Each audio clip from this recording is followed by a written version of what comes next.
আর একটা হাদিস শুনেন আবু কাতাদা থেকে, এটাও মুসলিমের রাওয়ায়াত, যে আবু কাতাদা বলেন যে আল্লাহ রাসূল বলেছেন, সিয়ামু ইয়াউমি আশুরা আহতাসিবু আলা আল্লাহ আন ইউকাফিরা আস-সানাতা আল্লাতী ক্বাবলা।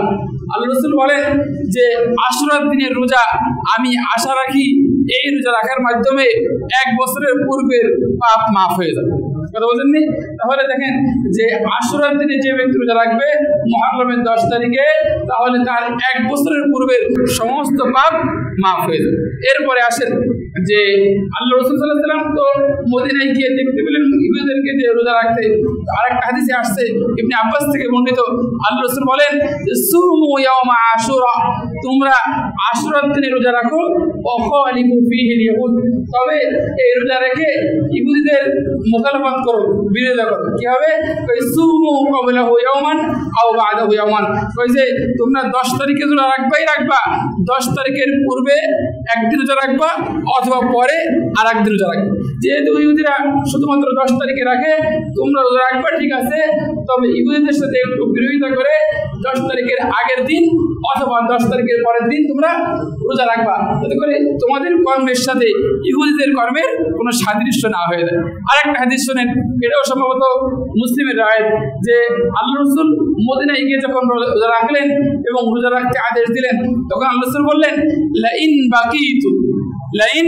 বাকিতু লাসুমান্না তাসে, কইছে যদি আল্লাহ তাআলা আমাকে আগামী বছর পর্যন্ত বাঁচায় রাখেন, আমি যদি বেঁচে থাকি, তাহলে আমি 9 তারিখের রোজাও রাখবো।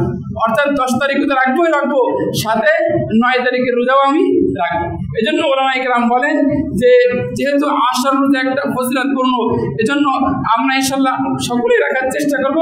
আর রাখার ক্ষেত্রে আমরা একদিন আগে অথবা একদিন পরে যে কোনো একটা মিলিয়ে রাখবো। বিশেষ করে আলেমরা বলেন 9 তারিখেরটা রাখা বেশি উত্তম, অর্থাৎ 10-11 না রেখে 9-10 এটা রাখা কি বেশি উত্তম।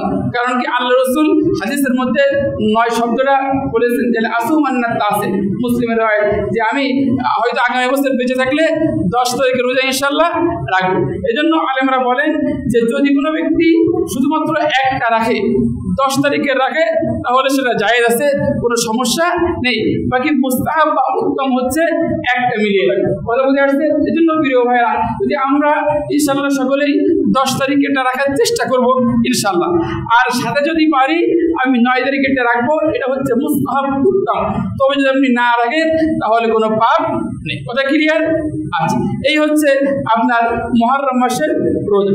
2 নম্বরে আসেন যে আলী রাদিয়াল্লাহু আনহু যে হাদিসটা বর্ণিত আছে, ওই হাদিসের মধ্যে একটা কথা এটা আছে যে এই মাস হচ্ছে এমন একটা মাস, এই মাসের মধ্যে এমন একটা দিন আছে যেই দিনটা হচ্ছে যেই দিনে আল্লাহ পাক রব্বুল আলামিন একটা জাতির তওবা কবুল করেন এবং ভবিষ্যতেও আরেকটা জাতির তওবা কবুল করেন। এজন্য এই হাদিস দ্বারা এটাও ইঙ্গিত যে এই মাসে হচ্ছে তওবা কবুল হয়। এজন্য প্রিয় ভাইরা, আমরা মুহররম মাসের 10 তারিখে আমরা তওবা করতে পারি, আল্লাহ তাআলার কাছে বেশি বেশি মাপ চাইতে পারি, এটা একটা এই মাসের আমল। এজন্য আমরা বেশি বেশি আল্লাহ তাআলার কাছে তওবা করব। আর গুনাহ মাফের কথা যে কথা আসছে, আমরা আগেও বলেছি যে সাধারণত এই সমস্ত গুনাহ হচ্ছে সগীরা গুনাহ, ছোট গুনাহ মাফ হয়ে যায়, বাকি কবিরা গুনাহ মাফ করাতে চাইলে এটা অবশ্যই আল্লাহ তাআলার কাছে তওবা করতে হবে।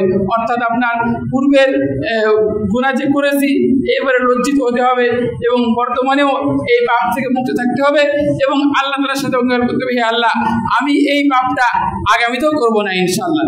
এইভাবে যদি আমি তওবা করতে পারি তাহলে আল্লাহ চাহেন তো আমার তওবা কবুল হবে।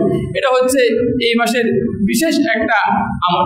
এরপরে আসেন যে আমরা একটা হাদিস পাঠ করলাম যে আল্লাহ রাসূল সাল্লাল্লাহু আলাইহি ওয়াসাল্লাম বললেন যে ইহুদিরা বলল যে এই মাসে হচ্ছে বনি ইসরাইলকে আল্লাহ তাআলা মুক্তি দান করেন এবং ফিরাউন এবং তার বাহিনীকে ডুবিয়ে মারেন। দেখেন, বনি ইসরাইলের আদি নিবাস এটা ছিল হচ্ছে বর্তমান ফিলিস্তিন বা ইসরায়েল এই স্থানে, এবং হযরত ইয়াকুব আলাইহিস সালাতু ওয়াস সালাম, ইয়াকুব আলাইহিস সালামের উপাধি হচ্ছে ইসরাইল। ইসরাইল মানে হচ্ছে আল্লাহ, আর ইসরা হচ্ছে আব্দুল, অর্থাৎ অর্থাৎ ইসরাইল মানে হচ্ছে আব্দুল্লাহ, আল্লাহর বান্দা। অর্থাৎ হযরত ইয়াকুব আলাইহিস সালামকে বলা হতো এই ইসরাইল বা আল্লাহর বান্দা, এবং ওনার থেকে যে বংশটা বেরিয়েছে এদেরকে বলা হয় বনি ইসরাইল। আমরা কোরআনে কারিমে যে সমস্ত ঘটনা আছে, আমরা যে সমস্ত ঘটনা শুনি যে বনি ইসরাইলে এই হয়েছিল, এই বনি ইসরাইলের যে আদি পিতা তিনি হচ্ছেন হযরত ইয়াকুব আলাইহিস সালাম, এবং ইয়াকুব আলাইহিস সালামের সন্তানদের মধ্যে অন্যতম আমরা সকলে যিনি হযরত ইউসুফ আলা নবীনা আলাইহিস সালাতু ওয়াস সালাম। ইউসুফ আলাইহিস সালাম ওই ইয়াকুব আলাইহিস সালাম ওই কেনানে, ওই শামে অর্থাৎ ফিলিস্তিনে বসবাস করতেন। এরপরে আমরা ঘটনা জানি যে ইউসুফ আলাইহিস সালামকে তার ভাইয়েরা কূপের মধ্যে ফেলে দেয়, এবারে মিশরে উনি চলে যান, এবং এক পর্যায়ে ইউসুফ আলাইহিস সালাম সেখানে অন্তর্মন্ত্রণালয়ের দায়িত্ব পান। একটা পর্যায়ে যখন তিনি ক্ষমতাবান হন তখন তার পিতা, তার মাতা এবং তার সমস্ত ভাইদেরকে তিনি ওই মিশরে নিয়ে যান, এবং সেখান থেকেই ওই বনি ইসরাইলরা মিশরে বসবাস করতে শুরু করে।